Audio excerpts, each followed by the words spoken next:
Hi guys, good evening. आज हम लोग कंटेम्प्रेरी इंडिया का next topic national education policy 1986 पढ़ेंगे। एनईपी 1986 इसका इंट्रोडक्शन देखते हैं। मानव इतिहास के आदिकाल से शिक्षा का विविध भांति विकास एवं प्रसार होता रहा है। प्रत्येक देश अपनी सामाजिक सांस्कृतिक अस्मिता को अभिव्यक्ति देने और पनपने के लिए और साथ ही समय की चुनौतियों का सामना करने के लिए अपनी स्पेसिफिक एजुकेशन सिस्टम डेवलप करता है। हमारा देश आर्थिक और तकनीकी लिहाज से उस मुकाम पर पहुंच गया है जहां से अब तक के संचित साधनों का इस्तेमाल करते हुए समाज के हर वर्ण को उसका फायदा पहुंचाने का प्रयास करें। शिक्षा उस लक्ष्य तक पहुंचने का प्रमुख साधन है। इसी उद्देश्य को ध्यान में रखकर तत्कालीन प्रधानमंत्री स्वर्गीय राजीव गांधी ने जनवरी 1985 में यह डिक्लेरेशन की थी कि एक नई शिक्षा नीति निर्मित की जाएगी। शिक्षा की मौजूदा कंडीशन का सर्वे किया गया और कंट्री वाइड डिबेट इस सब्जेक्ट पर हुई। कई सोर्सेस से सुझाव व विचार मिला जिन पर काफ़ी मनन चिंतन हुआ।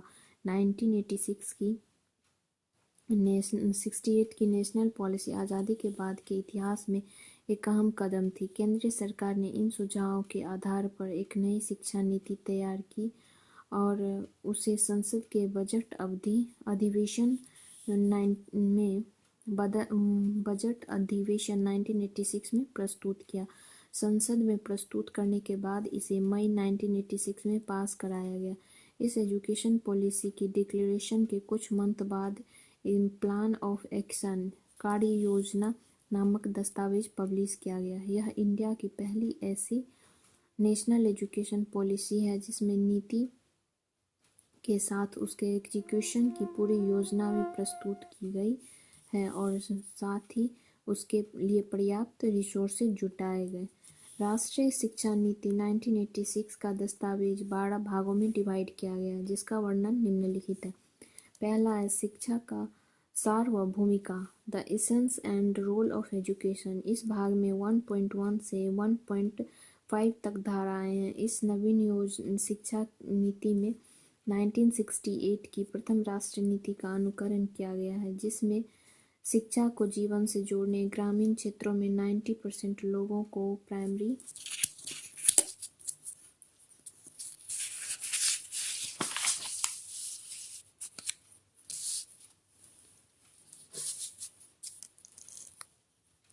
एजुकेशन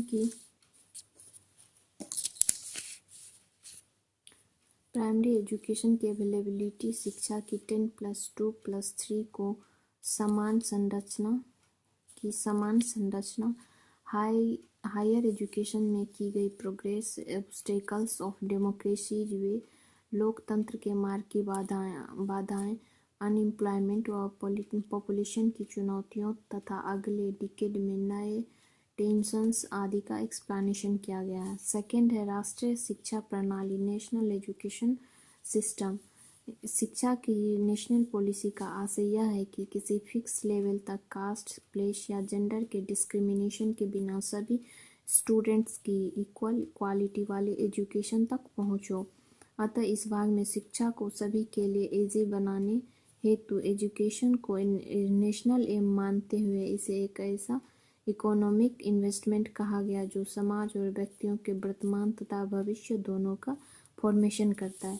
थर्ड है समानता के लिए शिक्षा, एजुकेशन फॉर इक्वालिटी। नई शिक्षा नीति में वर्तमान समय में पाई जाने वाली एजुकेशनल इनइक्वालिटीज़ असमानताओं को दूर करने तथा इक्वल अपॉर्चुनिटीज़ से डिप्राइव्ड लोगों की, वंचित लोगों की स्पेसिफिक नीड्स की ओर अटेंशन देकर एजुकेशनल चांसेस प्रोवाइड कराने पर अटेंशन दिया जाएगा। वोमेन की कंडीशन में बेसिक चेंजेस लाने के लिए वोमेन में इलिटरेसी को रिमूव करने व प्राइमरी एजुकेशन तक उनकी एक्सेस व एजुकेशन गेन में हर्डल्स को रिमूव करने पर ज़्यादा फोर्स दिया जाएगा।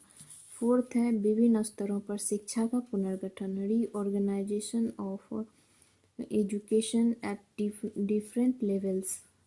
एजुकेशन की इस नेशनल एजुकेशन पॉलिसी के विकास की सर्वोन्मुखी प्रकृति को मान्यता दी गई है, अर्थात आहार, हेल्थ तथा सोशल, मेंटल, फिजिकल, इथिकल व इमोशनल डेवलपमेंट पर विशेष ध्यान देते हुए समेकित बाल विकास कार्यक्रम चलाया जाएगा, जिसमें पूर्व प्राथमिक शिक्षा को समेकित करते हुए स्कूल्स के हेल्थ प्रोग्राम्स को और सुदृढ़ बनाया जाएगा।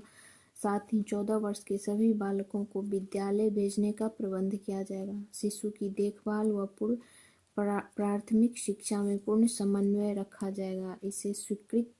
इसे एकीकृत बाल विकास कार्यक्रम से उपयुक्त रूप से समन्वित किया जाएगा। प्राइमरी स्कूल्स में ऑपरेशन ब्लैक बोर्ड अभियान चलाया जाएगा। निरौपचारिक शिक्षा केंद्रों के अधिगम वातावरण को इम्प्रूव करने के लिए मॉडर्न टेक्निक प्रयुक्त की जाएगी व लोकल कम्युनिटी के मेरिटोरियस व डेडिकेटेड यूथ्स को अनुदेशक अपॉइंट किया जाएगा। इस प्रकार यह सुनिश्चित किया जाएगा कि सन 1990 तक 11 वर्ष की आयु के सभी बच्चों को कम से कम 5 वर्ष की विद्यालयी शिक्षा या निरौपचारिक शिक्षा प्राप्त कर चुके हों। माध्यमिक शिक्षा सेकेंडरी एजुकेशन इस नीति में अपने स्पेसिफिक कैरेक्टर में दिखाई देगी। इस लेवल के स्टूडेंट्स को साइंस, ह्यूमैनिटी तथा सोशल साइंसेज की डिफरेंट भूमिकाओं की जानकारी देना स्टार्ट करती है।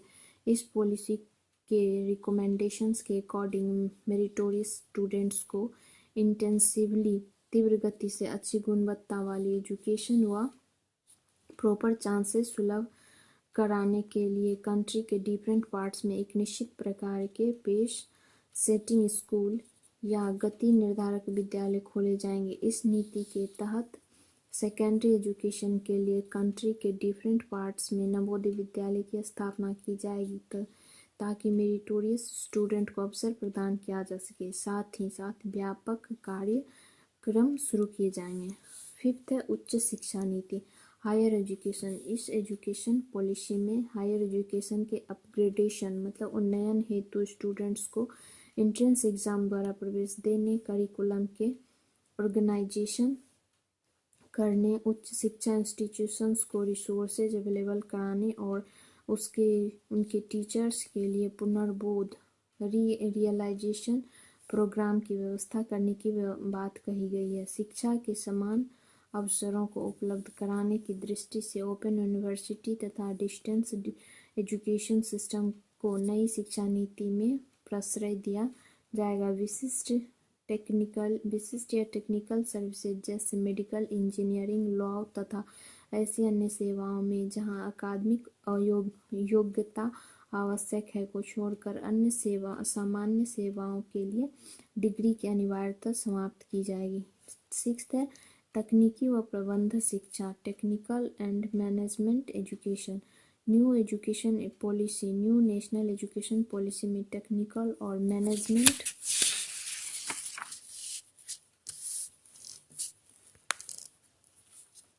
एजुकेशन अलग धाराओं के रूप में चली आ रही है। उनके बीच कॉर्डियल रिलेशन और पूरक ऑब्जेक्टिव्स को ध्यान में रखते हुए दोनों पर इकट्ठा विचार करना आवश्यक है। अर्थव्यवस्था के बुनियादी ढांचे और सेवा इन क्षेत्रों के साथ साथ अनऑर्गेनाइज्ड रूरल एरियाज का भी उन्नयन टेक्नोलॉजी और टेक्निकल और मैनेजमेंट जनशक्ति की बेहद ज़रूरत है।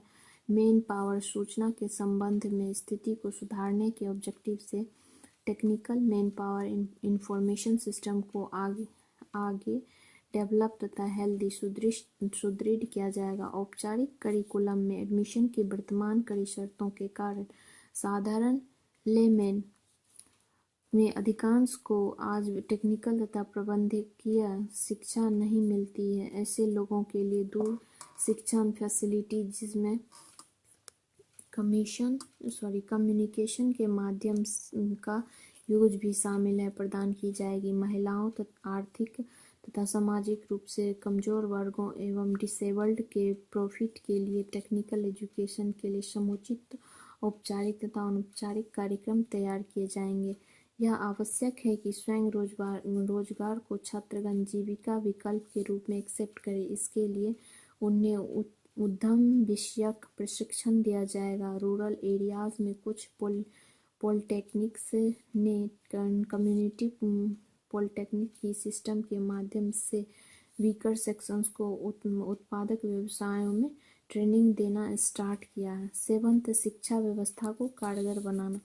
यह क्लियर है कि एजुकेशन से रिलेटेड ये तथा अन्य बहुत से नए कार्य अव्यवस्था की दिशा में नहीं किए जा सकते।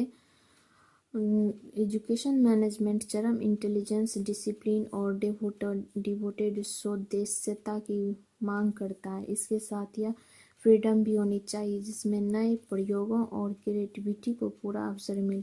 इसके लिए निम्नलिखित युक्तियाँ अपनाई जाएगी।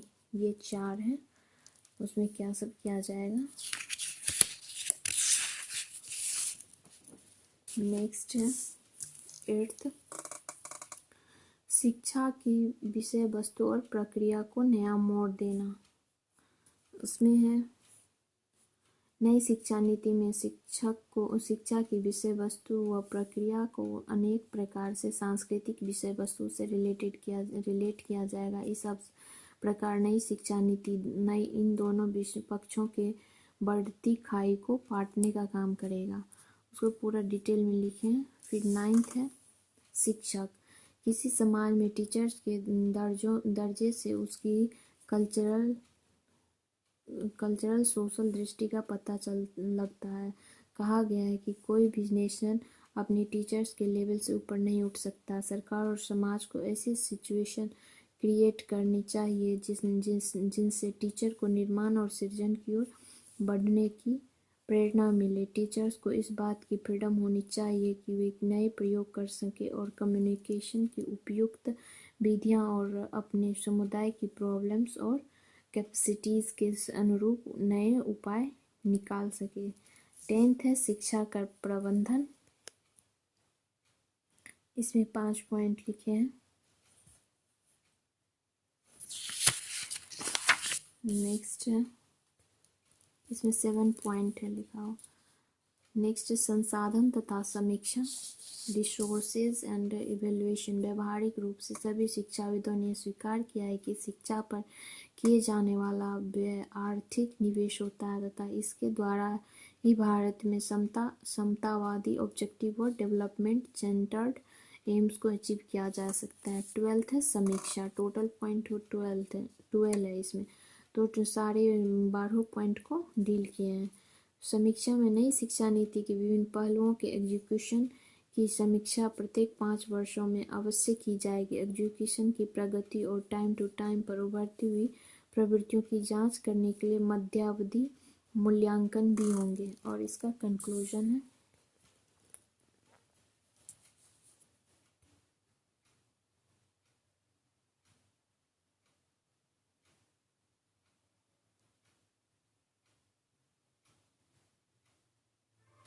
अगर वीडियो पसंद आए तो लाइक शेयर एंड सब्सक्राइब जरूर करें। और किसी टॉपिक पे नोट्स चाहिए तो वो भी कमेंट सेक्शन में बताइए ताकि मैं कोशिश करूँगी नोट्स प्रोवाइड कराने का।